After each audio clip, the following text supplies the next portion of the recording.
안녕하세요. 대리효도와 효도가 뭔지도 제대로 구분 못하는 남편과 결국 이혼을 하게 되었습니다. 저와 남편은 어릴 적에 한 동네에서 자란 사이였어요. 집안끼리 서로 알고 지내던 사이는 아니었지만 동네가 좁았다 보니 이야기는 몇 번 들어봤던 집이었죠. 게다가 시댁이 당시 동네에서 엄청 유명한 집이었거든요. 다만 좋은 쪽으로 유명한 건 아니었어요.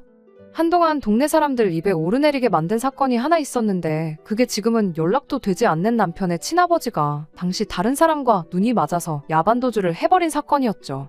그냥 바람나서 집 나간 거면 며칠 구설수에 오르내리다 말았을 일인데 문제는 눈이 맞았다는 그 상대방이 다른 사람도 아니고 저희 시어머니의 오촌이모 되는 분이라는 게 문제였죠. 학렬상 시어머니한테 이모이긴 하지만 나이 차이가 5살인가 밖에 나지 않았다고 해요. 동네가 좁았을 뿐 집성촌도 아니었고 그냥 우연찮게 한 동네 살았다 뿐이지. 사실 친척관계라도 시어머니와 그분이 집안끼리도 썩 친한 관계조차 아니었답니다. 시어머니도 남편도 그때의 사건에 대해선 입도 뻥끗하지 않는데도 제가 이 정도까지 알고 있다는 건 당시에도 어렸던 제가 이 정도로 자세하게 기억할 만큼 유명한 사건이었기 때문입니다. 아무튼 그 사건을 계기로 시어머니는 동네 사람들 보기 쪽팔려 어떻게 살겠냐며 어디 먼 동네로 이사를 가게 되었죠. 당시 제가 남편하고 나이차도 있었고 집안끼리도 친한 사이도 아니었다 보니 그렇게 이사를 떠나간 뒤로는 소식도 모르고 살아왔어요. 그런데 성인이 되면서 우연찮은 기회로 재회를 하게 되었던 거죠. 처음에 서로를 알아봤던 것도 아니었고요. 연애 시작 후 그냥 이런저런 이야기하면서 과거에 어느 동네 살았었다 하는 이야기를 나누다가 그때서야 남편 집안이 한 동네에 같이 살았던 그 소문의 집이라는 사실을 알게 되었어요.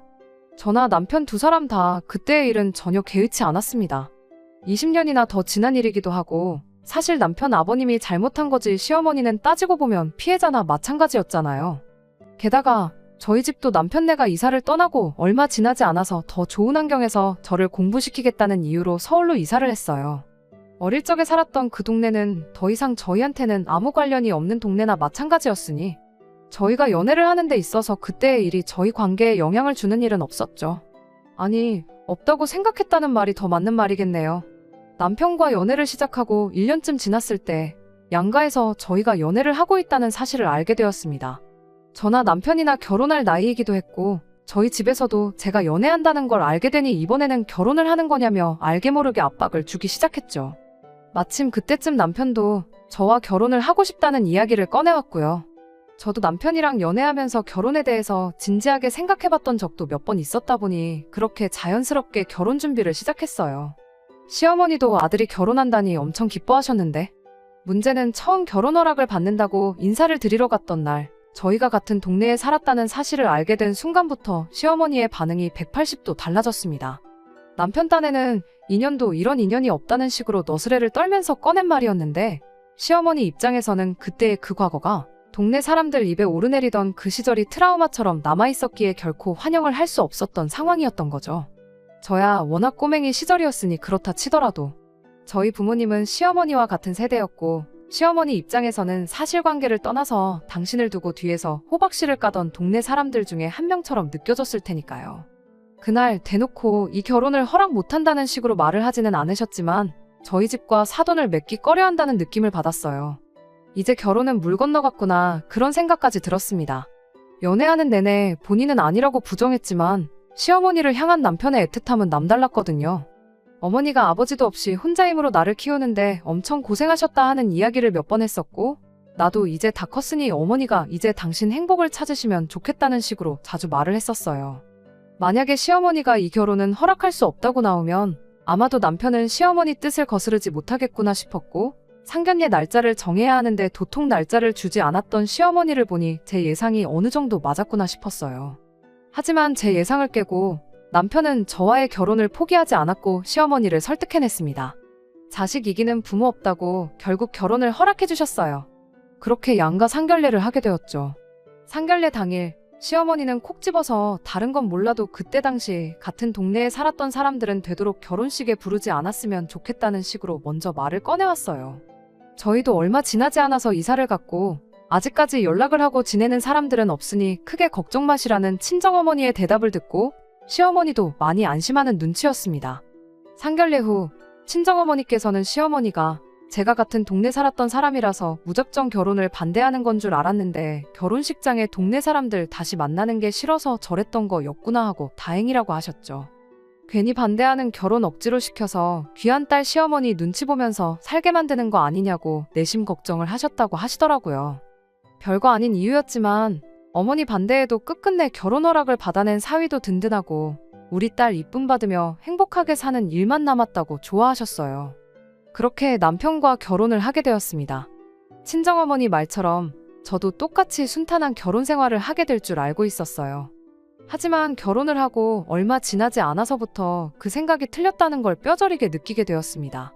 시어머니 성격이 정말 보통이 아니었거든요. 제가 같은 동네에서 살았던 말았던 시어머니 과거를 알았던 몰랐던 간에 그냥 인간적으로 볼 때 심적인 여유가 전혀 없이 날카롭기만 한 사람이었어요.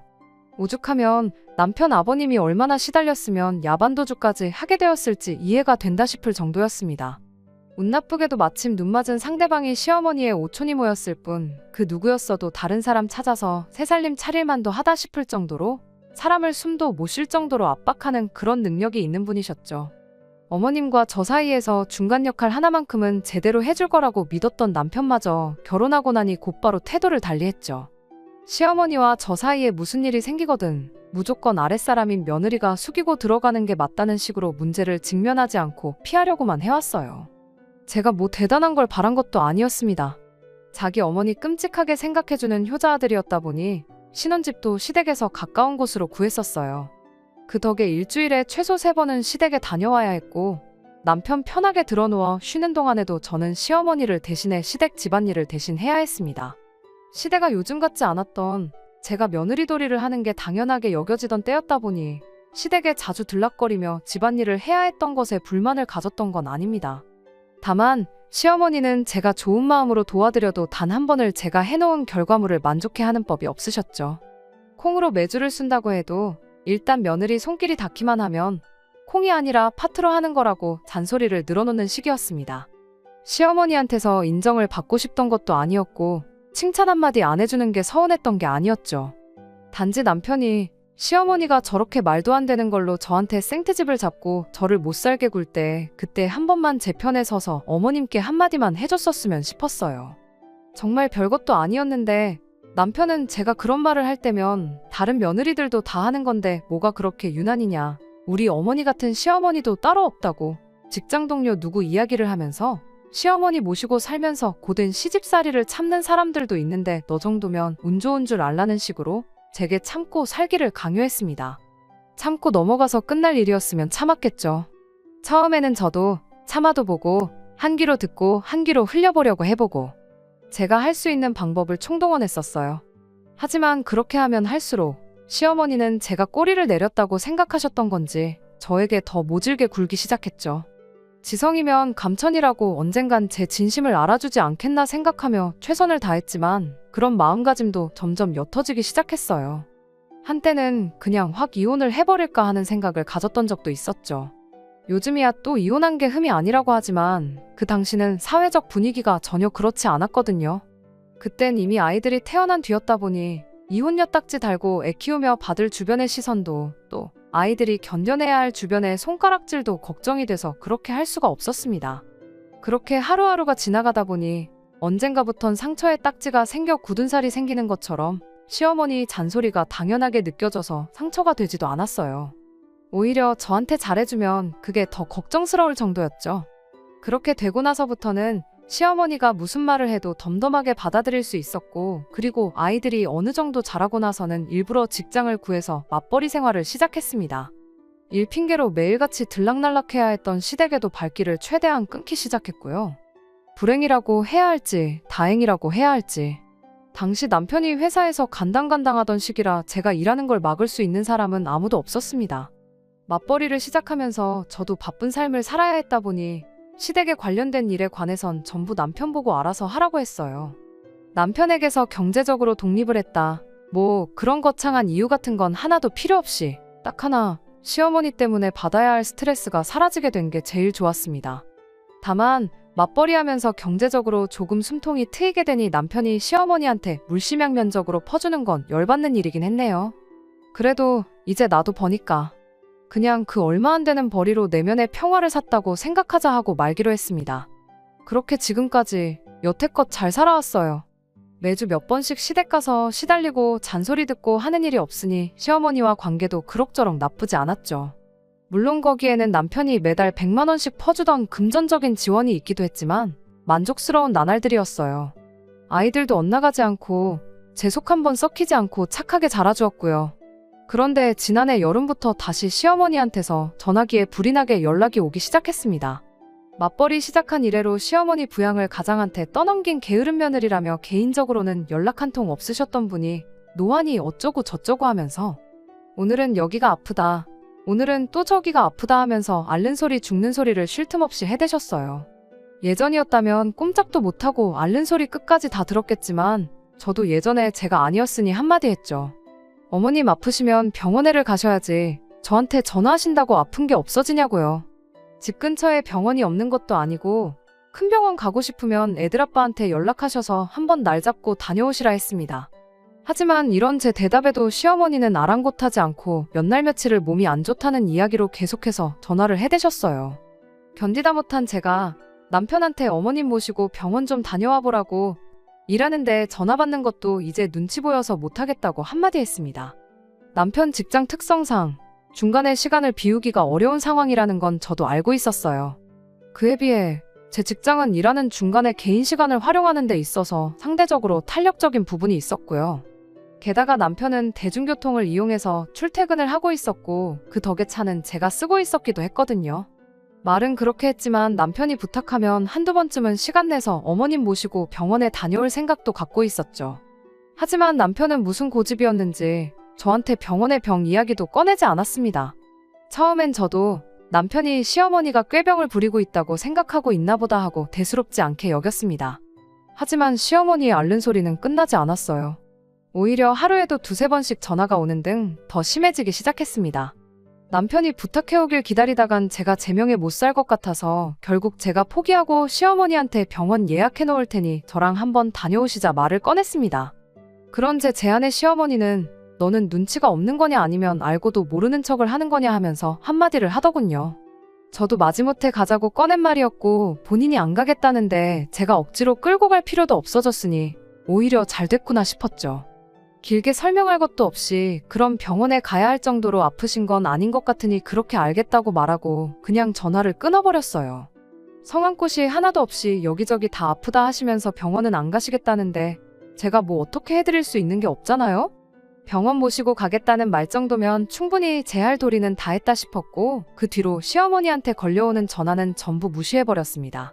이따금씩 전화 한 통 받아서 병원 가시고 싶으면 그때 전화하시라고 대답하기도 하고 바빠서 통화 못한다 그러고 다시 끊어버리는 식으로 시어머니와 전화통화를 최대한 피했어요. 이것도 처음엔 말 못할 만큼 스트레스였는데 워낙 시어머니 이러는 거에 이골이 났다 보니 익숙해지더라고요. 나중에는 제가 너무했나 싶은 죄책감마저 사라지더군요. 그런데 시어머니가 그동안 그렇게 몸성한 곳이 없다고 불평을 하던 게 사실은 제 입에서 직접 모시고 살겠다는 그 말 한마디를 듣기 위해 꺼낸 밑밥이었다는 걸 알게 되었습니다. 저런 식으로 시어머니 연락을 피하기 시작한 지 2달이 조금 안 되었을 때쯤 남편이 저한테 합가 이야기를 먼저 꺼내왔거든요. 어머니 몸이 예전 같지가 않으신 것 같은데 이제 우리 집에서 모시고 살면 어떻겠냐고 말이죠. 난데없는 합가 제안에 어이가 없었죠. 이제 애들 둘 다 대학 보내고 저도 제 나름의 커리어 쌓으면서 편하게 살 때가 되었는데 내가 무슨 부귀영화를 누리자고 이제 와서 시어머니를 모시고 살겠냐고 직설적으로 대답했어요. 애들 대학 보내고 이제 제 인생 사는 건 둘째치더라도 그동안 시어머니와 저희 관계를 생각해보면 가당치도 않은 이야기였기도 했고요. 그런데 남편 반응이 정말 어이가 없었습니다. 제가 그렇게 나올 거라고는 생각도 못했다는 표정으로 아무 말도 못하고 멀뚱멀뚱 저만 쳐다보고 있더라고요. 뭘 사람을 그런 표정으로 보고 있느냐고 여태까지 어머님하고 나하고 관계 생각해보면 당연한 거 아니냐고 따져 물었더니 뭐가 마음에라도 안 드는 것 마냥 어금니만 꽉꽉 깨물고 있다가 입을 열더군요. 남편은 혹여나 제 심기라도 건드릴까봐 눈치 보면서 조심조심 말을 꺼냈지만 막상 제가 시어머니를 모셔야 하는 이유는 설명 못하고 이상한 딴소리만 주절주절거리기 시작했어요. 어머님이 요즘 몸이 안 좋으신 건 너도 잘 알고 있지 않느냐면서 핸드폰으로 주섬주섬 뭘 검색하더니 지나간 뉴스를 하나 틀어주더라고요. 뉴스는 노인 고독사에 관한 기사였어요. 어머니 건강이 예전 같지 않은데 혼자 저렇게 지내고 계신 거 보면 마음이 찢어지듯 아프다면서요. 우리가 예전처럼 시댁에 자주 왕래하는 것도 아니지 않느냐며 요즘 부쩍 외롭다는 말도 자주 꺼내시는데 둘째도 대학 가고 그러니 집에 방도 남지 않냐며 이참에 어머님 오시라고 해서 같이 살면 좋겠다 하면서 대놓고 합가하자는 말을 하더라고요. 이 사람이 지금 무슨 소리를 하는 거래? 하는 표정으로 아무 대답도 안 하고 남편 얼굴만 멀뚱멀뚱 쳐다만 보고 있었죠. 제가 무반응으로 나오니 남편은 점점 똥줄이 타기 시작했는지 온몸을 베베꼬면서 나름대로 이유를 만들어 보려고 노력하더라고요. 우리 어머니가 올해로 나이가 몇인데 살아봐야 얼마나 더 사시겠냐며 괜히 이렇게 따로 지내다가 만에 하나 어머니가 어떻게 잘못되시기라도 한다면 나도 나지만 네 마음도 편하겠냐고 하더라고요. 그래서 무슨 말 하는지 알겠다고 당신 말이 다 맞다고 동의해줬어요. 가뜩이나 가족이라고는 당신 하나밖에 없고 아들 하나만큼은 그렇게 끔찍하게 생각하시는 분이지 않냐고 당신 마음 다 이해한다고요. 아들 혼자 보내고 20년 동안 혼자 지내셨는데 이제 자식돌이 할 때가 된 건 맞는 말이라고요. 똥마려운 강아지 마냥 온몸을 베베꼬면서 이 말 저 말 짜내기만 하던 남편 얼굴 표정이 입에 귀에 가서 걸리는 게 다 보이더라고요. 일단 첫째가 내년에는 군대를 가야 할 테니 그 방을 비워서 어머님 쓰라 그러고 애들은 그때까지 한 방을 쓰게 해야겠다면서 짐부터 빼야겠다고 하길래 애들 짐을 왜 빼냐고 당신 짐이나 빼라고 한마디 해줬습니다. 남편이 안방을 비워드리자는 거냐고 그럼 우리는 어디서 자냐고 묻길래 안방을 비우긴 뭘 비우냐고 했죠. 방에 가서 당신 짐이나 빼오라고요. 일단 급한 것만 챙겨서 시댁으로 가라고 나머지는 집 가까우니까 당신이 와서 직접 챙겨가던지 하고 빠른 시일 내로 짐 전부 다 빼라 그랬어요. 남편이 어머님 모시는데 내 짐을 왜 빼냐고 하길래 어머님 모시고 살고 싶다고 당신 입으로 말하지 않았냐고 바로 대답해줬네요. 아무리 첫째가 군대를 가도 그렇지 오빠하고 여동생하고 한 방을 쓰게 만드는 게 말이나 되냐고요. 혼자 지내시는 어머님이 걱정되면 당신이 직접 가서 모시면 되는 거 아니냐고.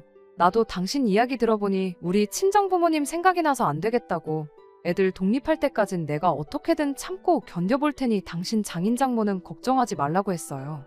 내가 자식이니까 두 분은 내가 모실 테니 당신은 시어머니 불편한 거 없게 잘 모시고 원 없이 효도해드리라고요.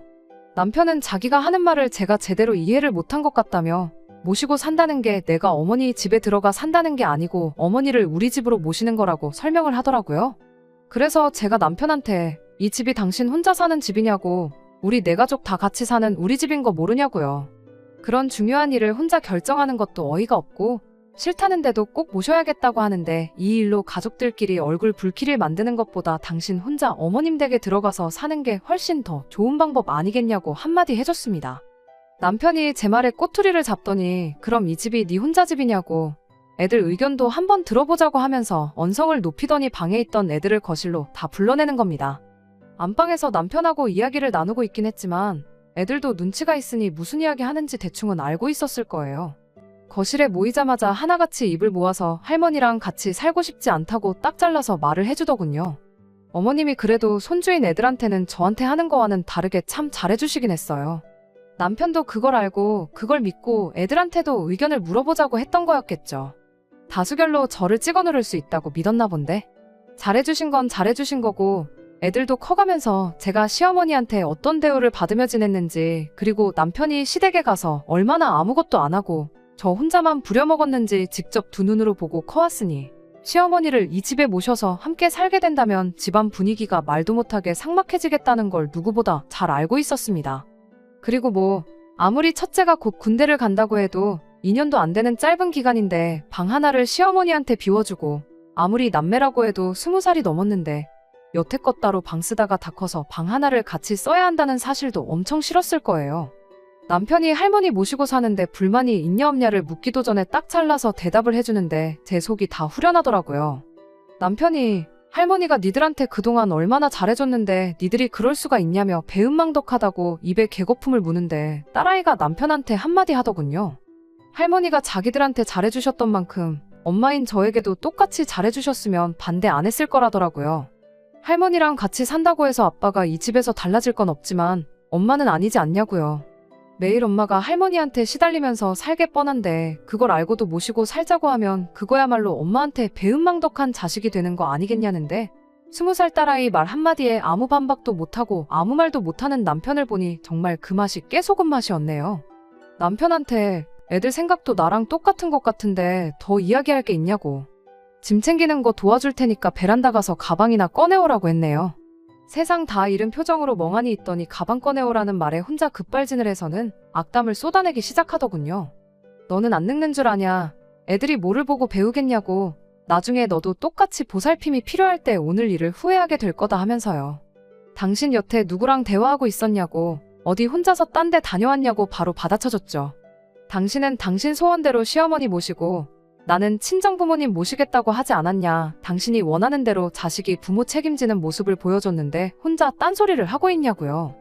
애들 앞에서 이 문제로 나도 더 투닥거리기 싫으니 얼른 가서 짐이나 싸라고 했습니다. 짐 싸는 거라도 도와주려고 했는데 이제 도와줄 마음도 싹 사라졌으니 혼자 하라 그러고 저 혼자 밖으로 나왔습니다. 애들이 같이 가자고 따라 나오려고 했는데 그래도 애들 아빠인데 너무 비참해지지 않을까 싶어서 따라 나오지 말라고 했죠. 저 혼자 밖에 나가서 바람 좀 쐬면서 이런저런 생각을 많이 했어요. 남편이 조금 불쌍하다 싶기도 했지만 또 제가 참고 넘어가 봤자 같은 일로 골머리 썩을 게 뻔한데 그냥 더는 생각하지 않기로 했죠. 그러던 중에 애들한테 전화가 왔어요. 집에 빨리 좀 와야겠다고요. 저 나가자마자 남편도 곧바로 밖에 나갔는데 집에 할머니를 모셔왔다네요. 부랴부랴 집에 들어가 보니 시어머니가 현관문에서부터 저를 아주 잡아먹을 듯이 노려보고 있더군요. 어쩐 일로 오셨냐 물으니 어디 감히 마누라가 남편을 내쫓을 수가 있냐며 다짜고짜 제 머리채를 낚아채더군요. 난데없는 상황에 당황스러웠는데 다행히 애들이 뜯어말려줘서 금방 풀려날 수 있었습니다. 그 와중에도 남편은 지 엄마 뒤에 숨어서 팔짱 끼고 이 상황을 지켜보고 있더군요. 당해도 싼이 당한 거라는 표정을 짓고 있으면서요. 저도 며느리이자 애들 엄마로서 그러면 안 된다는 거 인정하지만 머리채까지 잡힌 마당에 20년 넘는 세월 쌓여왔던 감정이 폭발해서 한마디 했어요. 그럼 뭐 남편을 내 손으로 내쫓을 게 아니라 어머님처럼 제 발로 집 나가게 만들었어야 했었던 거냐고요. 시어머니 잊고 싶은 아픈 기억을 후벼판 건 제가 100번 잘못한 게 맞습니다. 시어머니도 제가 저렇게 나오니 충격이 컸었나 봐요. 어쩔 줄 몰라 하면서 저한테 고래고래 소리 지르다가 너 같은 걸 며느리로 들인 내 잘못이다 외치며 빠른 시일 내로 이혼 서류 작성해 보내줄 테니 마음의 준비나 단단히 하고 있으라고 큰소리치고 남편 데리고 나가셨죠. 한바탕 전쟁통을 방불케 하는 상황을 겪고 나니 온몸에 힘이 쭉 빠지더군요. 애들이 제 편을 들어주면서 괜찮다고 하긴 했지만 여태껏 참고 견뎌온 결혼 생활의 종지부를 이렇게 찍게 되는구나 싶어서 망연자실했습니다. 이혼하는 게 두렵지는 않았습니다. 말 맞다나 재산이야 공평하게 반반 나누면 그만이고 애들도 다 커서 자기 앞가림은 할 수 있는 상황이었고 친정부모님도 계시고 저도 제 직장이 있는데 먹고 사는 걱정은 하나도 되지 않더군요. 다음 날이라도 당장 이혼 서류 작성해서 가져올 줄 알았는데 한 달이 지나도록 남편도 시어머니도 저희 집에 코빼기도 비추지 않았어요. 먼저 연락하고 싶은 마음은 없었기에 아무 때나 가져오라는 심정이었습니다. 차라리 바로 다음날 왔었으면 저도 다시 고민하고 또 고민해봤을 텐데 한 달이 넘도록 시간을 주니 오히려 차분하게 마음 정리할 여유가 있더라고요. 그래서 저도 이혼을 하는 걸로 완전히 마음을 굳히게 되었죠. 마음 정리하고 일주일이 채 안 되었을 때 퇴근 후에 여느 때처럼 저녁 식사 차려놓고 애들하고 밥 먹고 있는데 현관문 열리는 소리가 들려왔습니다. 남편이었어요. 무슨 일이라도 있었냐는 듯이 자연스럽게 자리에 앉더니 밥을 달라고 하더군요.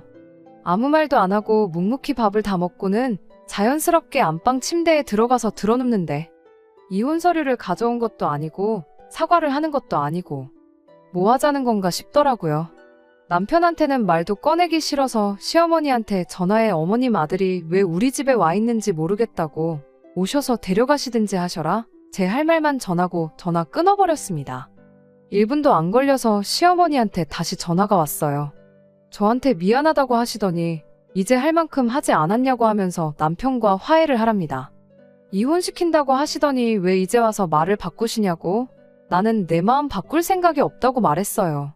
어머님은 다 늙어서 효도받아야 할 상황에 당신이 아들 뒷바라지를 해주게 생겼냐고 그냥 원래 살던 대로 혼자서 편하게 지내고 싶으니 이제 와서 남편을 다시 데려가랍니다. 합가하자고 난리칠 땐 언제고 소원대로 합가시켜줬더니 이제 와서 마음을 바꾸시면 어떡하냐.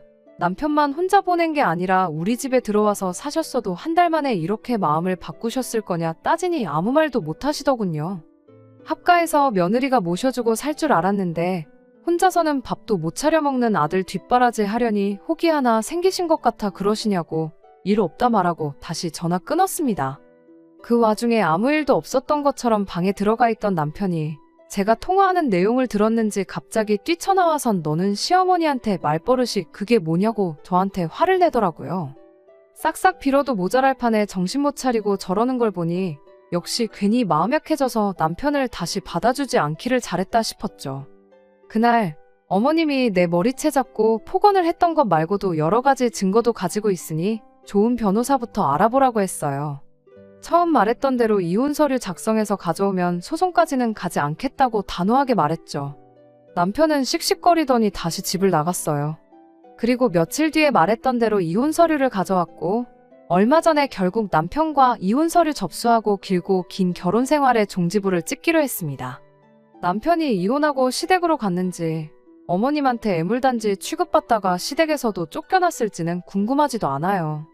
다만 이혼 서류 접수하려고 만났던 그날 몰골이 아주 말이 아니더군요. 조강지처 말이라도 잘 들었으면 적어도 저렇게 어디 가서 애물단지 취급은 받지 않았을 텐데 싶었어요. 그간 살아온 정이 있으니 저 사람이 어디 가서 밥은 제대로 얻어먹고 다닐지 걱정이 되긴 했는데 마음 굳혔으니 더 이상 신경 쓰지 않으려고 합니다. 저는 충분한 기회를 줬었고 남편은 그걸 제 발로 차고 나갔으니 그 값은 자기가 치러야겠죠. 우리 아들도 군대 다녀와서 몇 년 뒤면 결혼을 하겠다고 하겠죠. 저도 누군가에게는 시어머니가 될 사람입니다만 적어도 제 시어머니 같은 사람만은 되지 말아야겠어요. 이렇게 모든 게 다 끝나고 나니 적어도 제 마음 하나만큼은 홀가분하네요. 끝까지 들어주셔서 감사합니다. 오늘의 사연은 여기까지입니다. 구독과 좋아요, 알람 설정 부탁드리고 더 좋은 사연으로 다시 찾아뵙겠습니다. 감사합니다.